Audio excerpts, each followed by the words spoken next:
जय हिंद। आप सभी का स्वागत है आपके अपने YouTube चैनल बिलोंटी टीचिंग सेंटर में। तो आज हम लोग उपस्थित है इस सप्ताह के पहले रसायन विज्ञान के क्लास में। Welcome to all guys in your chemistry classes.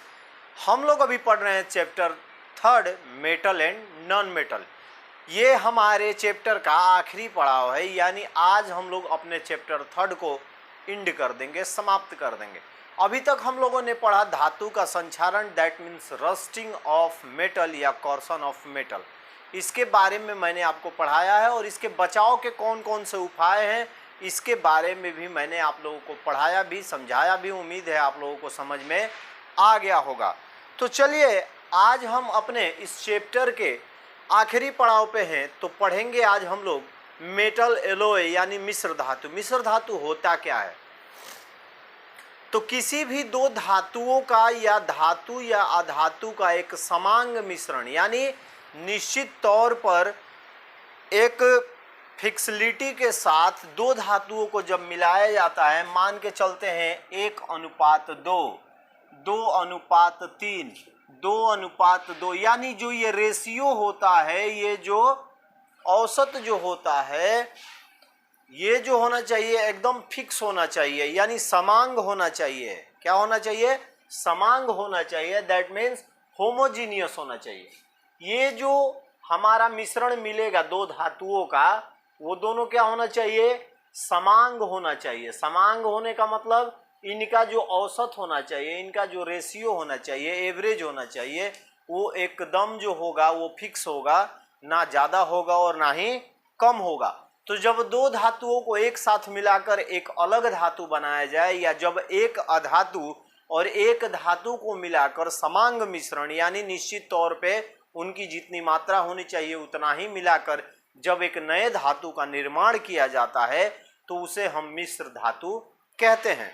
यानी जब दो धातुओं या एक अधातु तथा एक धातु का समांग मिश्रण को ही हम लोग मिश्र धातु कहते हैं, मेटल एलॉय कहते हैं। तो चलिए एक बार बोर्ड पे देखते हैं। मिश्र धातु यानी मेटल एलॉय दो और अधिक धातुओं अथवा एक धातु एवं एक धातु का समांग मिश्रण मिश्र धातु कहलाता है। A homogeneous mixture of a two और more metals and a metal and a non metal is called an alloy. तो मिश्र धातु आप लोग ब्लेड देखे होंगे, क्या वो लोहा का रहता है? नहीं। क्या वो एल्युमिनियम का रहता है? क्या वो तांबे का रहता है? तो आपका जवाब आएगा नहीं। तो आखिर होता क्या है? तो वो मेटल ऑफ एलॉय होता है। उसमें दो धातुओं को क्या किया जाता है? एक समांग रूप में उन दोनों को मिलाया जाता है, तब जाके बनता है हमारा मेटल एलॉय यानी मिश्र धातु। तो समझ गए होंगे कि जब दो धातुओं को या एक अधातु एक धातु को एक साथ उनके समांग यानी उनके रेशियो में बराबर के अनुपात में उनको मिलाकर जब एक नया धातु बनाया जाता है, तो उसे ही हम लोग कहते हैं मिश्र धातु यानी मेटल एलॉय। अगला हमारा टॉपिक है कि मिश्र धातु के गुण यानी मेरिट ऑफ एलॉय। मिश्र धातु के गुण क्या क्या होते हैं? तो सबसे पहले मिश्र धातु के जो गुण होते हैं, पहला क्या होता है कि ये अपने अवयवों से अधिक कठोर होता है। जब एल्युमिनियम और लोहा को मिलाकर, जब एक एग्जाम्पल मैं बता रहा हूं, उदाहरण बता रहा हूं कि जब एल्युमिनियम को या एल्युमिनियम का 2% तथा लोहे के 5% को एक साथ मिलाकर जब एक नया धातु बनाते हैं मिश्र, तो वो मिश्र धातु में परिणत होता है। तो ये इसका पहला गुण होता है कि वो अपने अवयवों से अधिक कठोर होता है। यानी एल्युमिनियम और लोहे को जिसमें हमने मिलाया है, वो जब तीसरी धातु बनेगी, नई धातु बनेगी, तो वो एल्युमिनियम तथा लोहे से अधिक कठोर होगी, लेकिन उसकी आघातवर्धनीयता यानी पीटने वाली क्षमता तथा खींचने वाली क्षमता, ये दोनों कम हो जाती है। यानी जब मिश्र धातु बनता है दो धातुओं को मिलाकर या एक धातु एक अधातु को मिलाकर, तो जिन धातुओं से मिलकर बना है ये उनसे कठोर होता है, लेकिन इनकी आघातवर्धनीयता तथा तन्यता यानी खींच कर तार बनाने वाली और पीट कर फैलाने वाली जो क्षमता होती है वो कम हो जाती है, वो घट जाती है। दूसरा होता है ये संक्षारण अवरोधी होते हैं। इनमें जंग नहीं लगता है, यानी मिश्र धातु जो होते हैं वो संक्षारण अवरोधी होते हैं उन्हें यदि हम वायु की उपस्थिति में, आर्द्र वायु की उपस्थिति में बाहर कितने भी दिन तक छोड़ दें, फिर भी उनमें जंग नहीं लगता है, इनका संचारण नहीं हो पाता है। ये जो होते हैं क्या होते हैं? संचारण अवरोधी होते हैं। That means they are a कॉर्सन इंडल्टोर्स। तीसरा होता है कि इनके द्रवणांक एवं विद्युत चालकता जो होती है वो कम हो जाती है।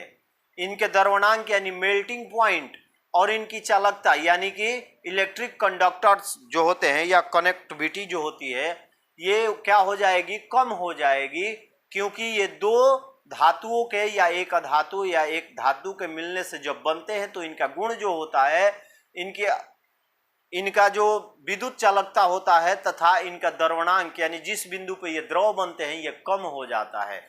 तो चलिए एक बार बोर्ड पे नजर डालते हैं और फिर समझने की कोशिश करते हैं। मिश्र धातु के गुण यानी मेरिट ऑफ एलॉय, ये अपने अवयवों से अधिक कठोर होते हैं किंतु इनकी तन्यता और आघात वर्धनीयता कम हो जाती है। They are more rigid than their constituents but their ductility and the malleability are less। इनका क्या होता है? आघात वर्तनीयता तथा तन्यता कम हो जाती है, यानी इनके खींचने की प्रवृत्ति तथा पीटने की प्रवृत्ति में ह्रास होता है, कमी आ जाती है। लेकिन ये अपने अवयव से जिनसे मिलके बने हैं उनसे अधिक कठोर होते हैं, हार्ड होते हैं। दूसरा होता है ये संचारण अवरोधक होते हैं। They are a corrosion in high voltages. तीसरा होता है इनके द्रवणांक एवं विद्युत चालकता अवयवों से कम होते हैं। They are lower melting point and the electrical conductivity than their a components, यानी ये जिनसे मिलके बने हैं उनकी विद्युत चालकता अधिक होती है, लेकिन जो मिश्र धातु बनता है मिलाकर दोनों धातुओं को या एक धातु या धातु का, उनका द्रवणांक और विद्युत चालकता जो होती है वो कम हो जाती है। तो इसको नोट कर लीजिए, उसके बाद चलते हैं इसके अगले पॉइंट पर। फटाफट नोट कर लीजिए।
चलिए जब चैप्टर में आगे चलते हैं तो देखते हैं हम मिश्र धातु के अगले गुण के बारे में पढ़ते हैं। मिश्र धातु का जो नेक्स्ट मेरिट होता है उसके बारे में। तो चौथा जब हमारा आता है तो इसका जो चौथा गुण जो होता है वो इनकी गुणवत्ता जो इनके अवयवों से बढ़ जाती है।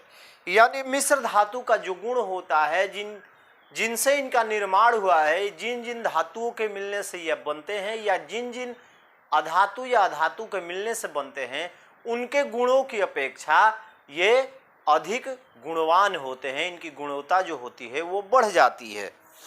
चौथा जो पॉइंट है हमारा कि इनकी गुणवत्ता इनके अवयवों की तुलना में बढ़ जाती है। Their quality increase the comparison to their ingredients, यानी जिनसे ये मिलके बने होते हैं या जिन जिन अधातु या अधातु से मिलने से मिश्र धातु बनता है या दो अधातुओं को मिलके जो मिश्र धातु बनता है, तो उन दोनों का जो गुण रहता है उनसे इनका गुण जो होता है वो अधिक होता है, उनसे अच्छे गुण वाले ये होते हैं। ये तो हमारी बात हुई एलॉय के बारे में। ऐसे ही मिश्र धातु आपको दिल्ली में कुतुब मीनार के रूप में देखने को मिलता है। कुतुब मीनार जब आप जाएंगे ना तो देखेंगे उसमें अभी तक जंग नहीं लगा हुआ है। कारण क्या है? वो मिश्र धातु का बना हुआ है, बड़ा ही बहुत बड़ा एक क्या बोलते हैं उसको, लंब के रूप में खड़ा है, मीनार के रूप में खड़ा है, जिसे दूर दूर से लोग देखने आते हैं। उस पे अभी तक जंग नहीं लगा है। उसका रीजन क्या है? उसका रीजन ये है कि वो मिश्र धातु का बना है और बहुत दिनों से अभी तक खड़ा है, उसमें किसी प्रकार का जंग देखने को नहीं मिलता है। अब बात करेंगे हम अपने अगले टॉपिक स्टेनलेस स्टील के बारे में। यानी स्टेनलेस इस्पात होता क्या है, स्टेनलेस स्टील होता क्या है। तो जब लोहे को निकेल तथा क्रोमियम के साथ मिलाकर मिश्र धातु बनाया जाता है तो उसे हम स्टेनलेस स्टील कहते हैं। ये काफी कठोर होता है तथा ये जंग अवरोधी होता है। यानी स्टेनलेस स्टील में कभी जंग नहीं लगता है। ये किनके किनके मिलने से बना होता है?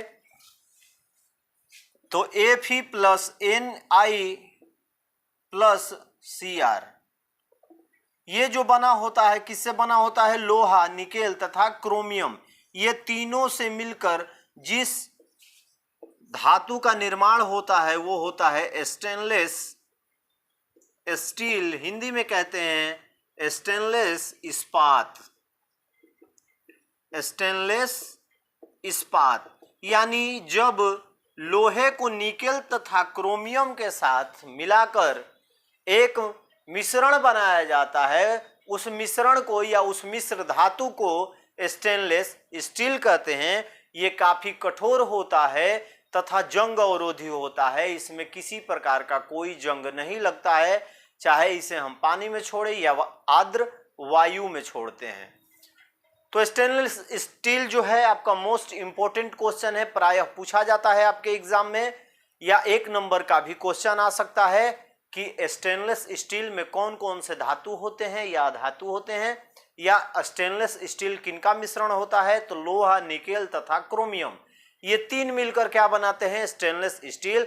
ये काफी कठोर होता है तथा जंग अवरोधी होता है। स्टेनलेस इस्पात यानी स्टेनलेस स्टील लोहे को निकेल तथा क्रोमियम को मिश्रित कर बनी मिश्र धातु स्टेनलेस स्टील कहलाती है। यह काफी कठोर एवं जंग अवरोधी होता है। The alloy made by a mixing iron with nickel and chromium is called stainless steel. It is a very hard and the corrosion resistant. ये जो होती है इनमें जंग नहीं लगता है और ये काफी कठोर होती है। किसकी तुलना में? लोहा, क्रोमियम और निकेल की तुलना में। तो ये रहा आपका चैप्टर 3 इति श्री देवा खंडे नमः। आपका चैप्टर 3 समाप्त हो चुका है। उम्मीद है आप लोगों को मैंने आपके चैप्टर से हर थ्योरी को टच कर लिया है। यदि आपको ऐसा लगता है कि कुछ छूट गया है तो आप लोग कमेंट बॉक्स में कमेंट जरूर कर दीजिएगा। आप लोग वीडियो देखते हैं लेकिन यदि मेरे को ऐसा लगता है कि जहां फंसते हैं आप लोग कमेंट नहीं कर पाते हैं तो बेझिझक आप लोग कमेंट बॉक्स में कमेंट कर लीजिए। इस चैनल को सब्सक्राइब भी कीजिए जो नए देख रहे हैं, और जो पहले से ही सब्सक्राइब कर चुके हैं वो ज़्यादा से ज़्यादा इस वीडियो को अपने दोस्तों के साथ शेयर कीजिए। तो चलिए कल हम लोग अपने नए चैप्टर कार्बन और उसके यौगिक, that means carbon and its compound, को शुरू करेंगे कल मंगलवार से। तो चलिए कल फिर मिलेंगे एक नए वीडियो में। तब तक के लिए आप सभी को जय हिंद। अपना ख्याल रखिए, बड़ों को सम्मान दीजिए और इसको नोट कर लीजिए फटाफट।